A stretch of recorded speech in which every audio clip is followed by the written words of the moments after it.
My nephew Gray is a teen. When he was 8, his mom and unborn sister passed away after she had a placental abruption. Gray was in the car with his parents at the time it happened, and he watched his mom die. My brother Ken also watched his wife die. Ken fell apart and so did Gray, but Ken focused more on his grief and healing than he did on Gray's, and ignored Gray's grief further when he decided 18 months later that he was ready to date again. Ken met his second wife Vera when Gray was 10, and they married 5 months into their relationship. Vera told Gray that she would do everything she could to be a good mom to him and fill the shoes his mom left better than anyone could. She joked more than once that she might even be better than his old mom. That, along with the fact that Gray felt as if Ken was replacing his mom and moving too fast, meant Gray never liked or bonded with Vera. She's tried very hard to get close to him, but he's not interested. I tried talking to Ken about getting Gray help and talking to a therapist himself. My parents always assure me Gray will come around in time. A little over a year ago, Ken and Vera's newborn son didn't make it due to a fatal abnormality that ran in Vera's family, which she was not aware of. She ended up needing a C-section because of complications, and afterwards she was no longer able to have more children. Gray did not have much of a reaction to the loss. He was open with me that he didn't really feel any grief, despite everyone expecting him to. To him, he lost no sibling. He was never excited for him or considered him anything more than his dad's baby with someone. But everyone expected it, and even our parents told Ken that Gray would fall apart in time. During all this, Vera has wanted Gray to be there for her, comfort her, and be the son he's never wanted to be to her. Recently, Vera made a greater effort to try to get Gray to be there and comfort her. She confronted him and told him that she needed him to be more caring. This happened in front of my parents and my family. She told him she felt like he didn't care, that he can't even support his family. He told her she wasn't his family and he would never be there to support her. Ken jumped in and said it's like he doesn't care and that's sick. He then went on a rant about how Gray should be so much more concerned and loving toward Vera, and he called him a monster for refusing to be there for her after the worst loss of her life. I told Ken that he shouldn't talk to Gray that way. I told him Gray is not a monster for refusing to be Vera's emotional support human, and that he expected way too much given the very sour and complicated relationship that was there already. My parents and Ken thought I was horrifically wrong for stepping in. Gray thanked me and told me Ken doesn't get that he views him as a cold monster and that he's ashamed of him. Am I the idiot? Not the idiot. That boy watched his mom leave him when he was old enough to remember how much he loved her. I would say over a year is a reasonable time to start dating, but to marry her 5 months in is insane to me. Then for Vera to call herself his mom and even dare to joke that she's better than his old mom is even more messed up. Losing a baby is extremely heartbreaking. However, after the crap she's talked about, God, don't like ugly. Boo boo. Yeah, karma hits again. You don't get to love a child while also stepping on the heart of another. Gray deserves better, and that poor boy has gone through more than most of us. To have any emotional expectation placed on him while he's still young seems impossible. He needs therapy and a family that supports him.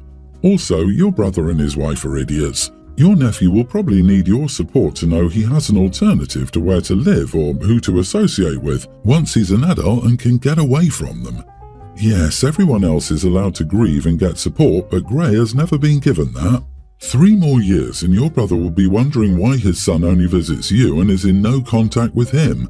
You sound like the only level-headed person in your family. Please, always be there for Gray. My mother-in-law wants to be in the room when I give birth. She is an unpleasant and pushy woman, and none of her daughters allowed her near them when they gave birth. My sisters-in-law are all at least 12 years older than my husband and are all done having kids. I'm the last chance for my mother-in-law to see the birth of a grandkid. I have zero interest in letting that judgmental old woman see me down there. She has objected to me from the beginning because I have tattoos and am not in any way interested in being a stay-at-home wife. I have a lot of tattoos and a career I plan on continuing, and I have tattoos down there that are none of her business. My husband is her baby boy. He's a good husband and has stood up for me against her many times. He put his foot down when she tried to interfere with our wedding, when she tried to convince him that we should move to his hometown where he could work, but I wouldn't be able to find an employer in my line of work. He said no, because my career is important to me, and, while we can live off his earnings, the cost of living is lower in his hometown. Our combined earnings are much better altogether. She started crying to him that she only wants to see a grandchild being born. All her friends have experienced it and she wants it. He's starting to crumble under her emotional blackmail. So I made it clear that the only way I would agree was if, before the birth, my husband made arrangements for my father to witness him getting a colonoscopy. He would need a ride anyway, so 2 birds, 1 stone, you know. He said I'm being ridiculous, but I said none of my brothers would let my dad see them getting a camera shoved up their butt, and he felt left out. He finally understood my point, but his mother was upset that I used such a stupid comparison. She says that it isn't the same thing at all. I offered to change it to me watching her get a Brazilian wax, and she hasn't called in a week. I know seeing a baby being born might be her dream, but I'm not interested. Am I the idiot? Ha ha ha, you pulled that off perfectly. Not the idiot. Screw her. She'll probably wait until it's closer to your due date to pressure you, since you'll be under stress from the incoming birth, or pull off some type of stunt. I don't know when or how watching a baby being born became a spectator sport. My sister-in-law was worried about people coming to the hospital, so she just straight up didn't tell anyone when she was going into labour. We got a text a couple of days after the birth with a picture of the baby. In some situations, you just have to not put up with all the bull. You need to get in contact with your birthing centre or hospital and put some things in place. You need to let them know who you want in the room with you and who you don't, and that your husband does not have a veto over you when it comes to this. Also, let them know that if he starts to cause a scene because you won't let his mummy dearest in, you want him gone too.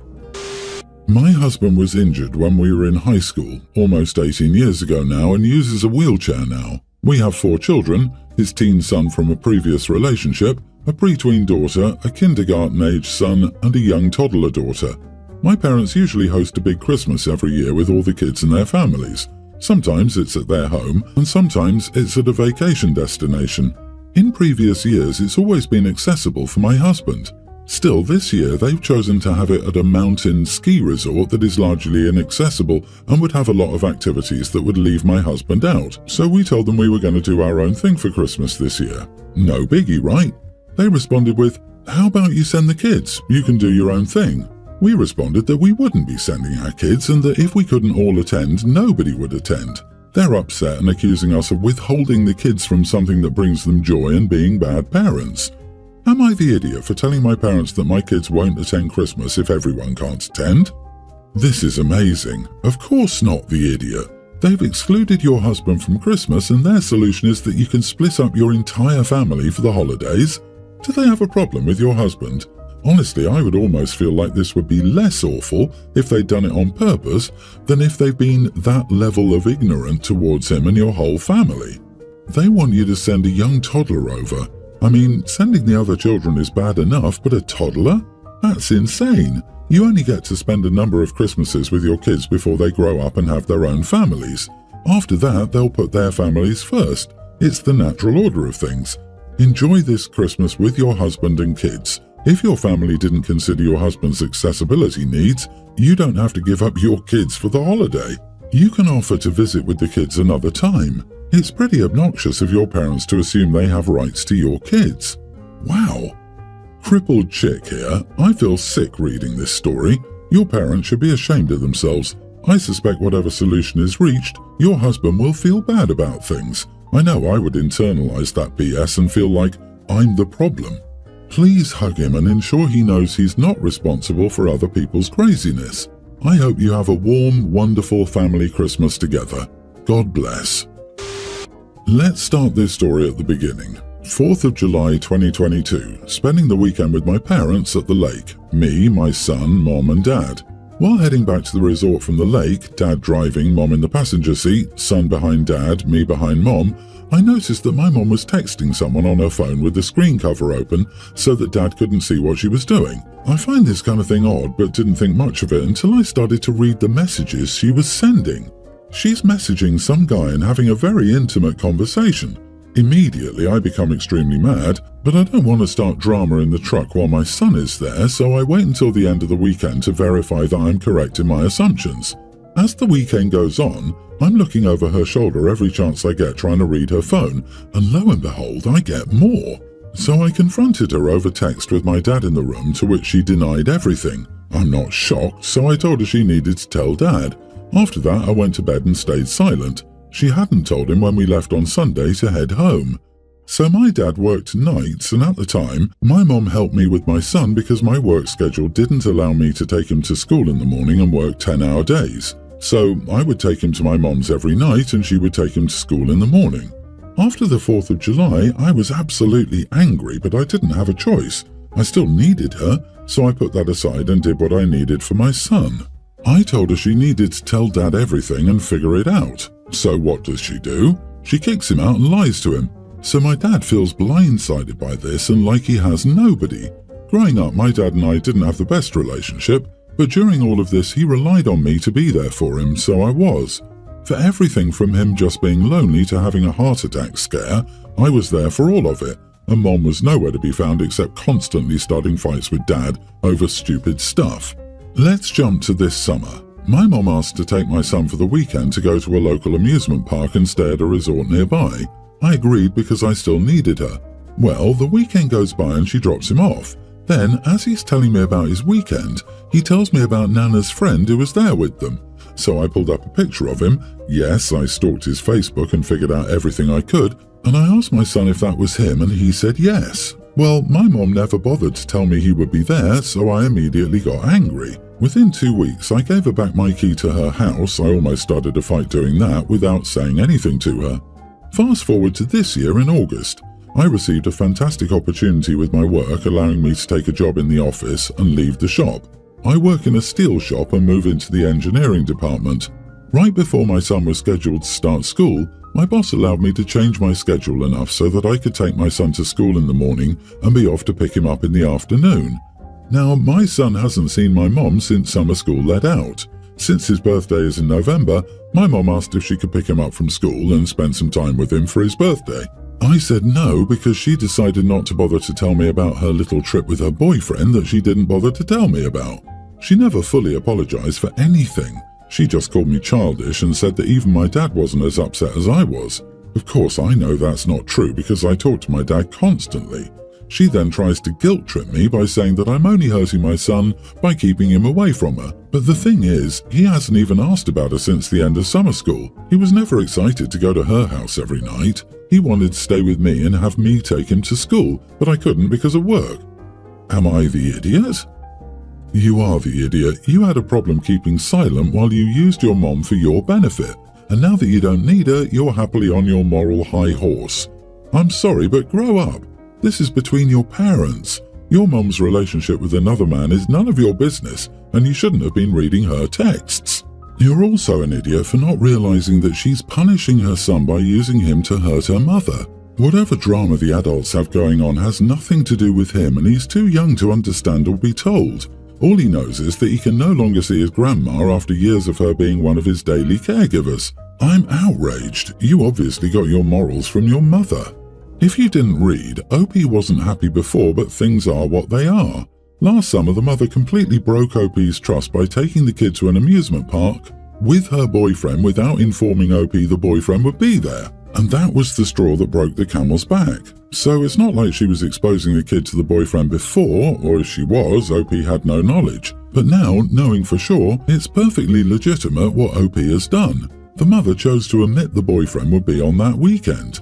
OP has every right to say she doesn't want the child exposed to her mum's boyfriend. If she goes behind her back, as she already did, then how can she be trusted? You are not the idiot. Your concerns about your mom's behavior and lack of communication are valid. Prioritizing your son's well-being and your own boundaries is important. It's your responsibility to keep your child away from bad influences, and she is a big one. It's even more crazy that she had the nerve to bring an affair partner around your son. May her soul roast in the bad place. My wife, 32, and I, 33 female, have been married for 5 years. We're both from Florida but moved to another state a year ago. We jointly own a house back in Florida, which we turned into a rental property and rent out to Hubert, a retiree who's in his 80s and is a very good tenant. Hubert has no family or people taking care of him. He can move around and live on his own okay, but is pretty frail, so whenever my wife and I travel back to Florida, which is rather frequent, we usually check in on him, bring him meals, fix whatever he needs around the house, etc. My mother-in-law had often visited our Florida house when we still lived there. She's recently been hinting that she's retiring soon and she wants to move into the house and rent from us, which both my wife and I think is a bad idea because mother-in-law is saying she'll pay rent now, but we both know that's not going to stick for long before she's started living there rent-free because we are family. Mother-in-law has also mentioned to other people in the family that once Hubert isn't renting the house anymore, which won't be very long because of how frail he is, she plans on arranging with my wife and me to move in. Last week, mother-in-law briefly saw Hubert while we stopped by the house so I could fix something for him. Mother-in-law commented in the car ride back that Hubert's looking frailer, it's too dangerous for him to live independently, and that I need to prepare for when he moves out, if something happens. That comment rubs me the wrong way because I know exactly where she's going with this, so I told her to mind her own business, and Hubert can die in the house if he wants to. I'm not asking him to move out, and it's none of her concern. Mother-in-law then said God wouldn't want me speaking to an elder in that manner, and I responded that God wouldn't want her banking on an elderly person to die. That made her really mad, and she hasn't talked to me since. My wife is on my side and has spoken up for me to her mother multiple times in the past. Still, for this specific situation, we both have pre-discussed and agreed I would take a bit more of the heat and the lead in saying no. We are entertaining mother-in-law wanting Hubert to move out. Was I an idiot for my response? Not the idiot. You're being kind and caring to Hubert, who has made a home of your rental, and he may well want to live out his days there if he can and doesn't need to go into residential care. You're wise not to let your mother-in-law move in and mooch in the future either. Kudos to your wife for backing you. Spot on. Here's hoping Hubert lives until he's 100. Tell your mother-in-law you don't intend to rent to her no matter what happens to Hubert, so she can leave the poor man alone. She'll be angry, but she's going to be angry either way, and if you deal with it now, you'll probably spare yourself a lot of future drama. Renting to family is always a bad idea.